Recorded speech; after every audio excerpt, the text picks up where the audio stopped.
जय हिंद स्टूडेंट, स्वागत है आप सभी लोगों का ओम ज्ञान शाला कक्षा 8 के इस यूट्यूब चैनल पर। देखिए, इस क्लास में हम लोग पढ़ेंगे कक्षा 8 के गणित के पाठ्य पुस्तक में प्रश्नावली 8.2 को। प्रश्नावली 8.2 कौन सा चैप्टर है? बीजीय व्यंजक एवं सर्व समीकरण चैप्टर का नाम है। यह हम लोग का बीजीय व्यंजक एवं सर्व समीकरण में तीसरा क्लास है। इससे पहले हम लोग 2 क्लास में प्रश्नावली 8.1 को के प्रश्नों को हल किए थे। उसमें बीजीय व्यंजकों का योग करना और बीजीय व्यंजकों का व्याकलन करना अर्थात घटाना सिखाया गया था। इस क्लास में क्या सिखाया जाएगा? प्रश्नावली 8.2 में जो भी प्रश्न दिया है वो बीजीय व्यंजक के गुणा करने पर आधारित प्रश्न है। तो इस क्लास में हम लोग सीखेंगे कि बीजीय व्यंजकों का गुणा कैसे होता है। हम सभी लोग जानते हैं कि चर क्या होता है। तो ABCD में जो भी A से लेकर Z तक के अक्षर होते हैं उनको चर के रूप में इस्तेमाल किया जाता है। और अंक और संख्या को क्या कहते हैं? अचर कहते हैं। तो चर और अचर के संयोग से मतलब मिलने से क्या होता है? एक बीजीय व्यंजक का निर्माण हो जाता है। तो आइए अब हम लोग समझते हैं कि इसमें क्या क्वेश्चन दिया है। देखिए, कक्षा 8 गणित है, प्रश्नावली 8.2। इसमें पहला प्रश्न दिया है कि निम्नलिखित एक पदी युग्मों का गुणनफल ज्ञात कीजिए। और इसमें पहला प्रश्न दिया है 4 और 7p। अब एक बात बताइए, इस क्वेश्चन के अर्थ को आगे समझ लेते हैं हम लोग। निम्नलिखित मतलब जो नीचे दिया गया है प्रश्न, एक पदी मतलब एक पद, युग्मों मतलब जोड़ा। देखिए, एक पद लिखा है ना, यहाँ 4 क्या है? एगो पद है ना, और 7p क्या है? एगो पद है। तो एक पद यहाँ है और एक पद यहाँ है, ये दोनों कॉमा के द्वारा अलग हुआ है, इसी को हमें गुणा करना है। तो युग्म मतलब क्या होता है? जोड़ा। जोड़ा को हम क्या कहते हैं? युग्म कहते हैं। का गुणनफल ज्ञात कीजिए, गुणनफल ज्ञात करना है। आप लोग जानते हैं 2x + 5, बताइए यह एक बीजीय व्यंजक है कि नहीं? तो ये बीजीय व्यंजक है, लेकिन इसमें कितना पद है? तो इसमें 2 पद है, 2x है और 5 है। अब एक और लिख रहे हैं, बताइए 3x - 5 x² + 2 बीजीय व्यंजक है कि नहीं? तो बीजीय व्यंजक है, लेकिन इसमें कितना पद है? 1 पद, 2 पद, 3 पद, यानी 3 पद है। लेकिन एक और हम बीजीय व्यंजक लिख दिए, मान लेते हैं कि x लिख दिए। तो x क्या है? बीजीय व्यंजक है कि नहीं? तो बीजीय व्यंजक है, एक पद में बीजीय व्यंजक है। क्या कहेंगे कि यह बीजीय व्यंजक है, लेकिन इस बीजीय व्यंजक में एक पद दिया है। अब बताइए 7 बीजीय व्यंजक है कि नहीं? तो बीजीय व्यंजक है, लेकिन ये अचर बीजीय व्यंजक है। बीजीय व्यंजक के प्रकार पढ़ेंगे अभी हम लोग अगले क्लास में, 9th क्लास में। लेकिन ये क्या है? अचर है, तो इसको भी बीजीय व्यंजक कहते हैं, लेकिन एक पद में, ठीक है ना? तो बताइए, यहाँ 4 एक बीजीय व्यंजक कितना पद में है? एक पद में बीजीय व्यंजक। और 7p जो दिया है एक पद में बीजीय व्यंजक है, ठीक है ना? तो अब इसको हमें गुना करना है। ये हम समझाने के लिए चिन्ह पाते हैं, ये आप लोगों को लिखने की जरूरत नहीं है। देखिए 4, अब देखिए ये तो हम लोगों का प्रश्न था, इसमें क्या करना है? अब गुना करना है। तो 4 दिया है, तो 4 × 7p। अब देखिए, सबसे पहले अंक वाला को अंक से गुना करते हैं। 7 में 4 से गुना करेंगे तो कितना होगा? 28 हो जाएगा। और यहाँ पर p है, तो यहाँ पर 28p लिख देंगे। तो पहला प्रश्न में का उत्तर कितना आया है? 28p। ये हम लोगों का हो गया पहला का आंसर। इसमें दूसरा क्वेश्चन क्या दिया है उसको देखते हैं। दूसरा क्वेश्चन में दिया है -4p, 7p, इसको हमें गुना करना है। बताइए क्या दिया है? -4p, तो यहाँ पर -4p लिख देंगे।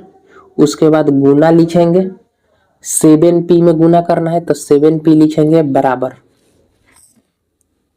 अभी हम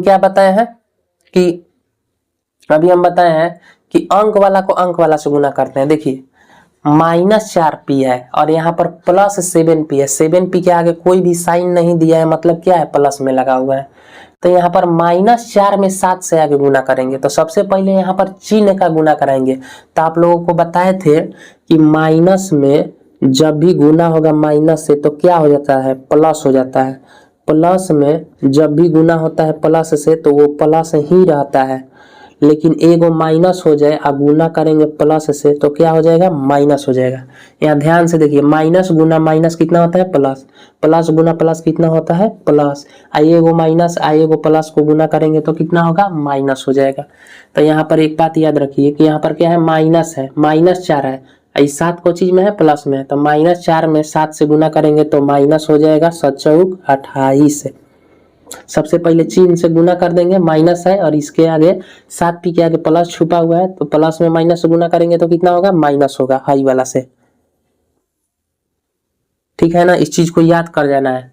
7 चौक 28। अब देखिए यहाँ पर एगो p था और यहाँ पर p नहीं था, तो आराम से एगो p लिख दिए थे, लेकिन यहाँ p है और यहाँ भी p है, तो p में p से गुना करेंगे तो कितना हो जाएगा, p स्क्वायर हो जाएगा, 2 p हो जाएगा, अर्थात p स्क्वायर इसको कहते हैं। ठीक है ना, जब भी x में गुना होता है x से तो कितना होता है, x स्क्वायर हो जाता है, यानी इसके पावर कुछ भी नहीं तो कितना है, 1 है, इसका पावर कुछ भी नहीं तो क्या है, 1 है। तो x के पावर 1 में x के पावर 1 से गुना करेंगे तो x के पावर 1 आ 1 2 हो जाएगा, मतलब जुट जाता है। ये बात आप लोगों को याद होगा। तो ये हो गया हम लोगों का दूसरा का आंसर। इसमें तीसरा प्रश्न क्या दिया है, तीसरा प्रश्न दिया है, तीसरा प्रश्न दिया है इसमें -4p कोमा 7pq। अब यहाँ आराम से ध्यान से देखिए, यहाँ पर भी क्या करेंगे, एक को माइनस में दे दिया और एक प्लस में दिया, तो सबसे पहले इसको तो गुना के रूप में लिखते हैं, -4p गुना 7pq। ध्यान से देखिएगा, ये q है, ये q है, 2 नहीं है।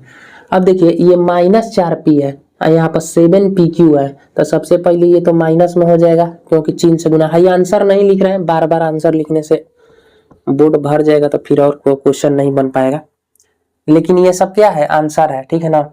अब देखिए माइनस में, यहाँ पर माइनस नहीं है, प्लस छुपा हुआ है, तो माइनस में प्लस से गुना करेंगे तो माइनस हो जाएगा। अब देखिए 7 में 4 से गुना करेंगे तो 7 चौक 28 हो जाएगा। अब ध्यान से देखिए, यहाँ पर एगो p है और यहाँ भी एगो p है, तो p में p से गुना करेंगे तो क्या हो जाएगा, p स्क्वायर हो जाएगा। ठीक, अब यहाँ पर q अकेले बच गया है, तो इसमें तो गुना होगा नहीं क्योंकि उधर q नहीं है, तो इसको जस का तस लिख देंगे। तो इसको गुना करने पर कितना आ गया, -28p स्क्वायर q। अब इसमें चौथा क्वेश्चन क्या दिया है, चौथा क्वेश्चन दिया है 4p के पावर 3 कोमा -3p। अब देखिए यहाँ पर क्या दे दिया, 4p के power 3 coma -3pq, sorry 3p दिया है केवल, तो यहाँ पर लिखेंगे 4p के पावर 3, गुना करना है तो गुना का साइन लगाएंगे, कोमा के जगह पर -3, ये वाला -3p, ये क्या है, -3p। अब यहाँ ध्यान से देखिए, ये तो प्लस में है, ये माइनस में हो गया, कोई दिक्कत नहीं है। हम जानते हैं कि प्लस में एगो माइनस से गुना करेंगे तो क्या हो जाएगा, माइनस हो जाएगा, तो यहाँ पर माइनस लिखेंगे सबसे पहले। अब देखिए 3 में 4 से गुना करेंगे, सबसे पहले अंक को गुना कर लेते हैं, 3 में 4 से गुना करेंगे तो 3 चौके 12 मिलेगा। अब यहाँ ध्यान से देखिए, p के पावर 3 है, अब p के पावर कुछ भी नहीं है, मतलब 1 है। जब हम लोग गुना करते थे p में p से तो कितना होता था, p स्क्वायर हो जाता था, p स्क्वायर हो जाता था। क्यों p स्क्वायर हो जाता था, क्योंकि यहाँ पर p के पावर कुछ भी नहीं है तो क्या है, 1 छुपा है, p के पावर कुछ भी नहीं है तो 1 छुपा है, तो p के पावर 1 में गुना करते थे p के पावर 1 से, तो एगो p लिख देते थे और यहाँ पर एगो आ एगो जोड़ देते थे तो कितना हो जाता था, 2 हो जाता था। लेकिन यहाँ पर दिया है p के पावर 3 गुना p दिया है, यहाँ पर p के पावर क्या है, कुछ भी नहीं है तो 1 है, अपने मन से मानते हैं। अब देखिए तो यहाँ कितना हो जाएगा, p लिख देंगे, p में p से गुना करना है तो p, यहाँ 3 है यहाँ 1 है, तो 3 आ 1 कितना हो जाएगा, 4 हो जाएगा। तो ये पढ़ना है घात घातांक में, ये कौन सा चैप्टर है, घात घातांक का चैप्टर है। तो वहां पर ज्यादा क्लियर होगा। लेकिन अभी समझ जाइए क्या होता है, जब सेम चीज सेम चर से गुना करते हैं, एक ही जैसे चर में गुना करते हैं, तो उसका पावर आपस में क्या होता है, जुट जाता है। ये p के पावर 3 है, ये p के पावर 1 है, यहाँ भी p है, यहाँ भी p है, तो p लिख दिए, इसके पावर को क्या करेंगे, जोड़ देंगे, 3 है 1 4।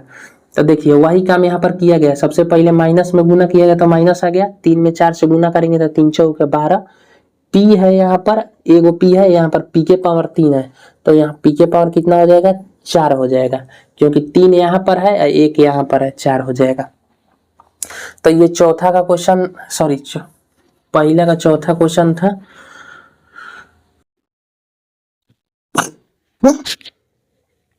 अब देखिए यहाँ पर 5 नंबर क्वेश्चन में क्या कह रहा है, 5 नंबर में कह रहा है कि 4p इंटू 0, 4p इंटू 0, अब इसको गुना करना है, 4p इंटू 0 को गुना करना है।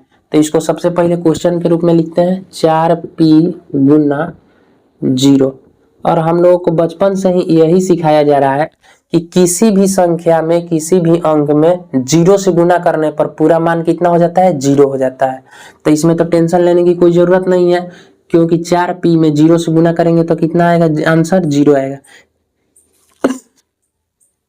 0p मत लिख देना, 0p मत लिख देना, क्योंकि 0p गलत हो जाएगा। कि एक ही चीज याद रखना है कि किसी भी चीज में 0 से गुना किया जाता है तो उसका मान कितना आता है, 0 आ जाता है।